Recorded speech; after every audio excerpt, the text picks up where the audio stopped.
Boas noites a todos. Quero dar conta que a nossa ordem do dia é muito diferente da que tivemos há pouco. Há pouco estivemos a homenagear autarcas que durante 40 anos deram a cara pelo PSD e deixaram a sua marca em todo o país, nas suas terras. E essa marca, em grande medida, transformou-se numa marca do PSD, que foi sendo passada de geração em geração em câmaras municipais, nas quais, durante muito tempo, mantivemos uma reputação e um resultado que permitiu que o PSD fosse, nestes anos todos, realmente um grande partido nacional. E é importante sublinhar isso, porque não o disse há pouco, mas aqueles que aqui estão, que recordam as origens do PSD, têm-no bem presente. O PSD só teve uma primeira solução vitoriosa para o governo em 1979. Portanto, na altura em que se faziam as segundas eleições autárquicas. Mas as primeiras eleições autárquicas, logo em 1976, consagraram, antes ainda do PSD ter tido a oportunidade de passar pela responsabilidade do governo, como um grande partido no país em implantação autárquica. E essa é a razão porque realmente nós devemos ter bem presente o significado e a importância que as autarquias locais têm para o crescimento do PSD. Mas claro que o PSD foi, sobretudo, durante muitos anos, e ainda é hoje, o partido de Francisco Sá Carneiro. Eu creio que, quando apareceu em 1974, uma parte do que era o pensamento de Sá Carneiro já tinha provocado, sociologicamente, uma simpatia e uma adesão que depois veio a ser decisiva para atrair muita gente no país ao partido de Sá Carneiro. Não estou com isto a dizer que Magalhães Mota, Pinto Balsemão, outros elementos que tinham já estado associados à chamada ala liberal não tivessem importância. Claro que têm importância, historicamente, quando essa história se construir com a devida distância, e já vai começando a haver alguma distância para isso, todos nos iremos a perceber um bocadinho melhor do que é que cada um trouxe para a formação do partido. Mas eu acho que não estarei muito longe da verdade se disser que Sá Carneiro foi quem trouxe um lastro maior. Por aquilo que significou ainda na anterior fase do regime de 74, da chamada Primavera Marcelista, pelo carisma de que era senhor dentro da chamada ala liberal, mas depois também por um caráter muito especial que evidenciou durante os tempos conturbados, muito conturbados, que se seguiram à formação do partido, que conduziram ao seu afastamento e depois ao seu regresso, que eu já pude testemunhar como observador justamente desse congresso do Hotel Roma. Foi o primeiro congresso a que assisti do PSD. Tinha na altura 14 anos.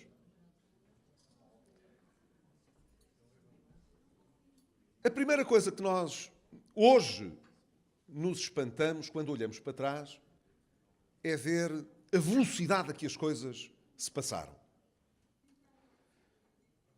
E impressiona-nos que tudo se tivesse passado em tão pouco tempo.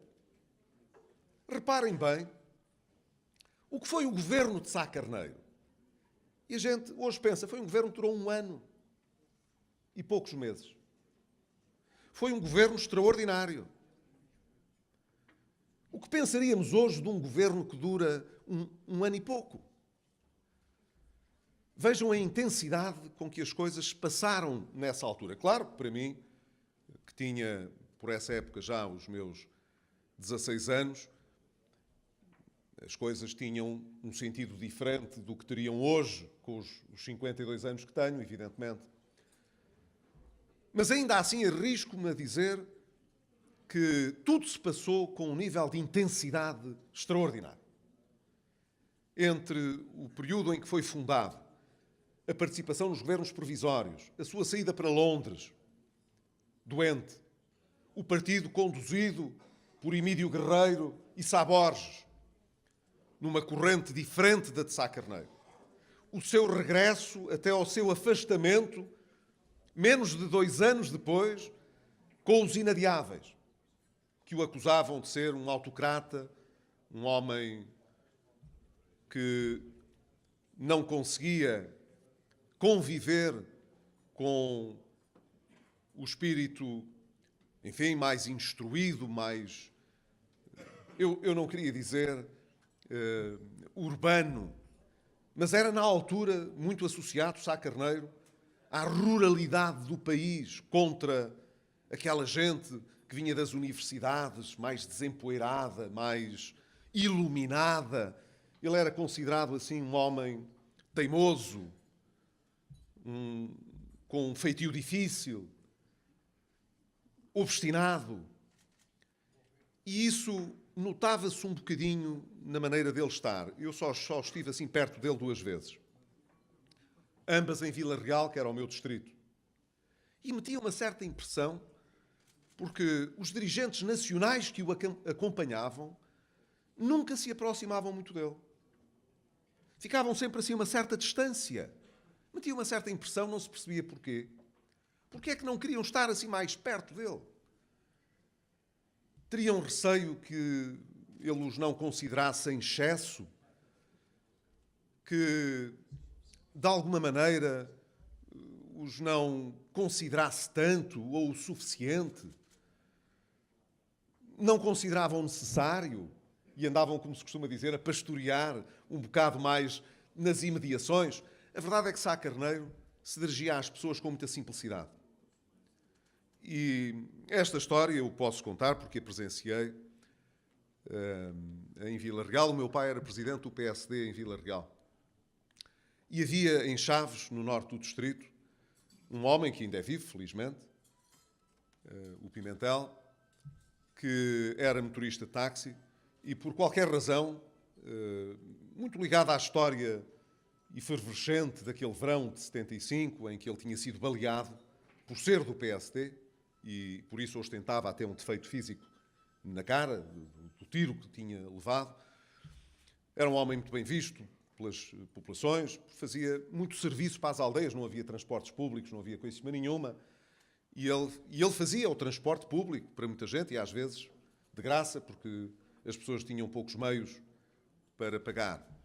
E o Pimentel, que era conhecido pelos Cerolas, provavelmente porque numa daquelas fugidas do verão de 75 tinha sido apanhado em Cerolas, o que, diga-se de passagem, em Vila Real e em Chaves, por maioria de razão, não direi pelo verão, que era bastante quente mesmo sem os comunistas. Era um distrito frio, como é aqui em Viseu pelo inverno, e talvez a história do Cerolas tivesse que ver com isso, por ele usar frequentemente cerolas. Mas era assim que era conhecido e até com uma certa ternura, não era uma forma de dizer mal. Era o Cerolas, ficou sempre Cerolas. Mas, e este é o ponto da história que pode ter o seu interesse, a verdade é que o Cerolas tinha a ambição de ser deputado. E isso, havia muita gente em Vila Real que já achava que não fazia sentido. E então faziam assim estes comentários um bocadinho desagradáveis e diziam assim: imagino que até o Cerolas quer ser deputado. Dizia alguém, não me recordo quem, ali do norte do distrito, ao Dr. Sá Carneiro. E lembro-me do Dr. Sá Carneiro ter dito uma coisa parecida com esta. Não vou repetir ipsis verbis, porque não me recordo da resposta tal qual. Mas o sentido era este. O Dr. Sá Carneiro disse: bem, mas eu não sei se o Cerolas deve ser deputado ou não. Mas é muito importante que quem esteja nas listas do PSD para ser candidato a deputado tenha votos. Nós precisamos de ter bons advogados e bons economistas e, enfim, terá enumerado mais 2 ou 3 categorias profissionais, porque precisamos de gente habilitada e preparada no grupo parlamentar. Mas para os termos lá, também temos de ter gente que traga votos. Porque se não houver gente que traga votos, também não vamos ter gente bem preparada no Parlamento. E a malta meteu a viola no saco e ninguém mais falou desdenhosamente do Cerolas poder ser candidato a deputado. Ele, de facto, acabou por não ser, e creio que até hoje não foi. Não sei se era uma ambição que tinha, que ficou por cumprir. Mas ficou muito marcada a ideia do Dr. Sá Carneiro de que o PSD tinha de ser aquilo que foi sempre, um partido interclassista, um partido não elitista, um partido que precisa de todas as pessoas. Gente mais preparada, tecnicamente, gente que traga simpatia, com quem as pessoas se identifiquem, e tudo isso tem de coexistir no mesmo partido. E eu creio que nestes anos todos, por muitas flutuações que tivessem existido, nós fomos mantendo mais ou menos fiéis a este pensamento, a esta maneira de ver e de estar do Dr. Sá Carneiro. Há um segundo aspecto que eu aqui queria sublinhar e que é talvez, pelo menos para mim foi, o mais inspirador traço de Sá Carneiro, e recordei-o justamente aqui há uns dias, quando assisti ao lançamento de um livro do Fernando Paupério sobre a importância da formação cristã e católica do Dr. Sá Carneiro enquanto político. Isso era uma coisa que se notava muito nele, eu acho. Pelo menos eu notei, e foi uma coisa que me impressionou muito. Que é a nossa capacidade, enquanto políticos, para não olharmos apenas para os interesses imediatos e mais egoístas, mas podermos, na ação política, projetar uma posição independente sobre o que possa ser o interesse comum e o bem comum. Reparem que, já dizia o Norberto Bobbio, que era um pensador italiano muito conhecido, que se nós olharmos para uma democracia e a segmentarmos em todos os interesses que possam existir e os somarmos no fim, não obtemos o interesse comum. Se os advogados estiverem preocupados com a advocacia, os médicos com a saúde, os proprietários com a legislação do imobiliário, os sindicalistas lá com as questões sindicais e por aí fora, se somarmos tudo isto, isto não nos dá o interesse comum. Não quer dizer que as pessoas, legitimamente, não votem, não escolham, não participem de acordo com aquilo que são os seus interesses. Isso não é ilegítimo.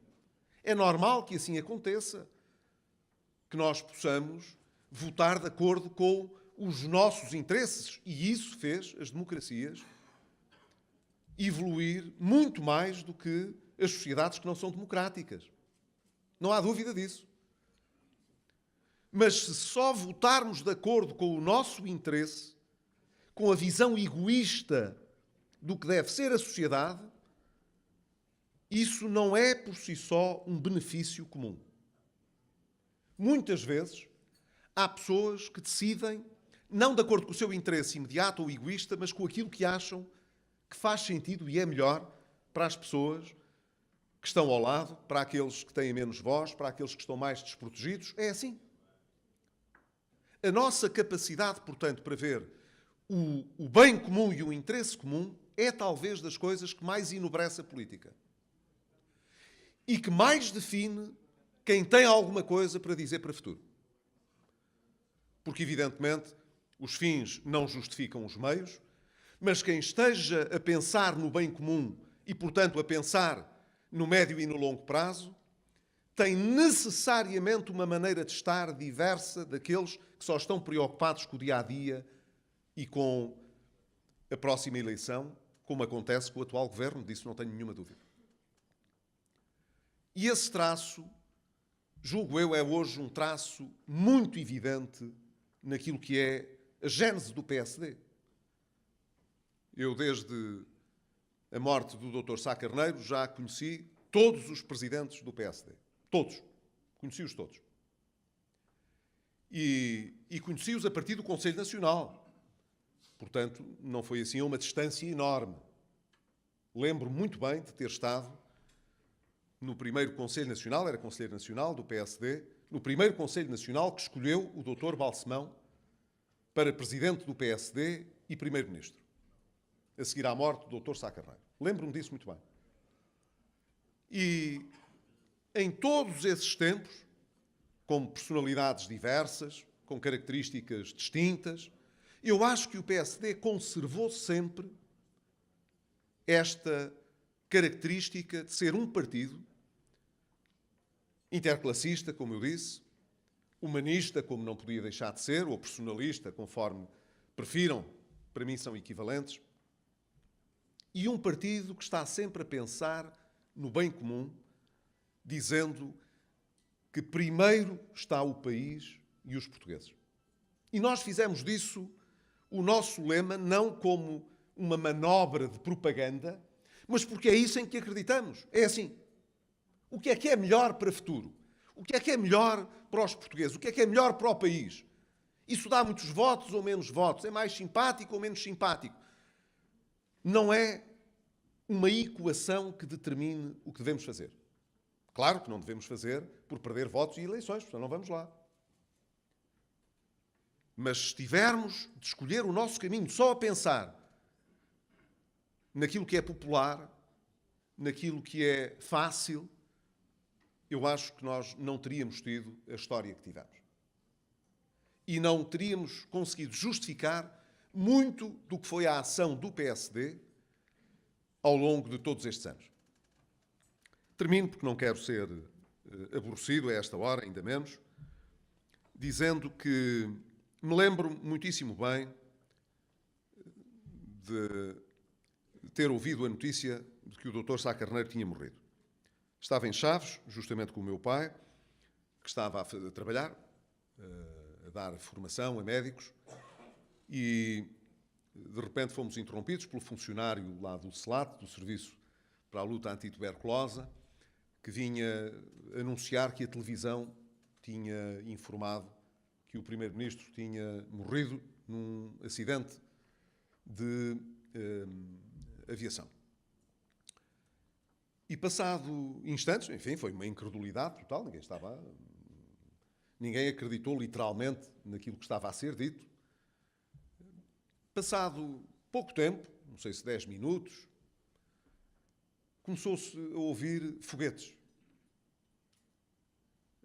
As esquerdas, na altura, e em particular os comunistas, lançaram foguetes, morteiros, de satisfação. O Sá Carneiro tinha morrido. O Sá Carneiro funcionava assim como uma encarnação quase do fascismo, outra vez. Como se o país tivesse regressado ao fascismo. Era assim que viam o Sá Carneiro. O Sá Carneiro ou se amava ou se odiava. Não deixava as pessoas indiferentes. E os comunistas regozijavam com o desaparecimento dele. A mim me deu uma imensa impressão que alguém exibisse satisfação com a morte, fosse de quem fosse. E ainda hoje, eu seria incapaz, mesmo tratando-se de um ditador, de aproveitar a sua morte, como foi o caso da morte de Fidel Castro, para votar contra uma manifestação de pesar.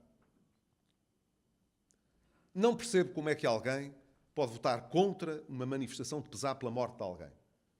Tenha ele sido quem fosse. Podemos não sentir necessidade de assinalar a tragédia ou, para outros, a notícia. Podemos achar que não devemos prestar em nome do país um tributo pelo que significou a sua vida, se tivermos sobre essa vida uma visão completamente oposta. Agora, estar perto de nos regozijarmos com a morte, seja de quem for, é uma coisa que eu considero que é indigna no comportamento das pessoas. E, no entanto, há quem faça isso, ainda hoje, em 1980, como hoje. O Dr. Sá Carneiro, quando morreu, deixou muita gente desorientada. E eu, imaginem, tinha 16 anos, achei que a política ia acabar. E não imaginava sequer como é que as coisas se haveriam de compor. Ainda hoje estou convencido que o país demorou mais tempo a acabar com a irreversibilidade das nacionalizações e com isso tudo, porque Sá Carneiro morreu cedo demais. E foi preciso o muro de Berlim ter caído para o PS ter aceitado fazer uma revisão constitucional que acabou com a irreversibilidade das nacionalizações. É uma vergonha. Realmente, como é possível estar tão ao lado da história? O Dr. Sá Carneiro morreu, tinha 46 anos. Outra coisa que custa a acreditar, para quem se lembra, parecia muito mais velho. Mas nesses 46 anos, ele lutou sempre por aquilo que considerava serem as suas convicções. Umas seriam mais certas, outras seriam questionáveis. Há uma coisa que eu creio que não se pode dizer sobre ele, embora se tivesse dito muitas vezes. É que era um homem intolerante que não suportava a crítica. Na verdade, como foi aqui recordado, e muito bem, pelo professor Antas de Barros, o que Sá Carneiro não tolerava, creio eu, era a inconsistência e a incoerência. Que é uma coisa diferente. Se um partido vota e faz uma determinada escolha, não é pelo líder a ter achado mais simpática e ajustada ou antipática e desajustada que ela se deve mudar. As pessoas devem-se respeito a si próprias e às instituições. E Sá Carneiro respeitava isso profundamente. E costumava dizer que no dia em que tivesse de governar ou de estar à frente do PSD com um programa que não fosse o dele, não estaria. Porque não tinha de estar ao serviço de coisas em que não acreditasse. Mas isto não é ser autocrata, nem não suportar a crítica. É respeitar as suas próprias convicções e as dos outros. O que nós não podemos é trocar de convicções apenas porque nos queremos manter nos lugares. São coisas diferentes. Cada coisa no seu sítio. A coerência, se não for sinónimo, evidentemente, de estupidez, e às vezes há pessoas que confundem as duas coisas, a coerência de princípios, de valores, de convicções, é uma coisa muito boa. Um dia podem render menos votos, no outro dia pode render mais votos. Mas se nós andarmos a escolher as nossas convicções, que é como quem diz, se as não tivermos, e andarmos ao serviço de qualquer coisa só para ver se lá chegamos, eu acho que isso não merece o trabalho que a política dá. E a política dá, de facto, muito trabalho. Como todos aqui sabem, porque todos aqui sabem o que é que a família perde, o que é que da vida pessoal de cada um se entrega quando alguém quer com honra e com dignidade fazer alguma coisa que preste na política. Agora, não estamos acima da crítica.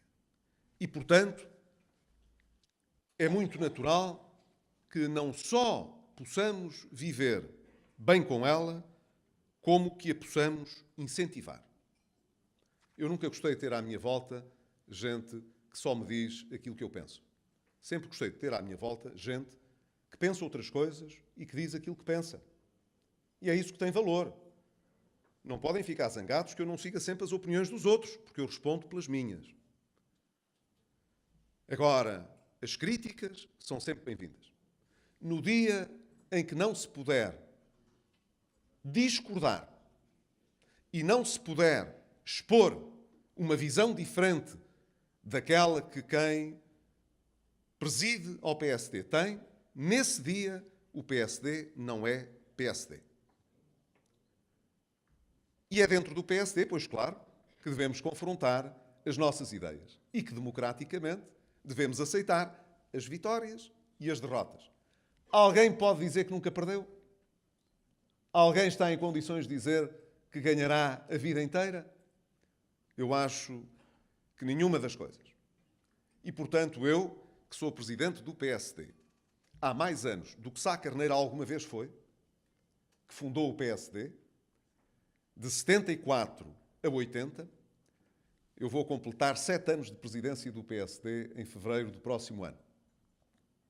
Ele não chegou a estar 6 anos de presidente. Bem, em primeiro lugar, porque não havia presidente. De facto, Sá Carneiro foi secretário-geral do PSD. Só foi presidente em 1978. O PSD tinha uma estrutura socialista. Tinha o seu secretário-geral e tinha uma direção colegial. E a JTC era a mesma coisa, só que não tinha secretário-geral. Era uma estrutura absolutamente colegial. A hierarquização e toda essa transformação segue-se ao regresso de Sá Carneiro em 1978. E só nessa altura é que ele foi presidente do PSD. E mesmo assim, era presidente da Comissão Política Nacional. Mas o lugar de presidente do PSD foi criado para ele, quando ele entendeu que, sendo primeiro-ministro, devia distinguir as funções de presidente da Comissão Política Nacional das de primeiro-ministro.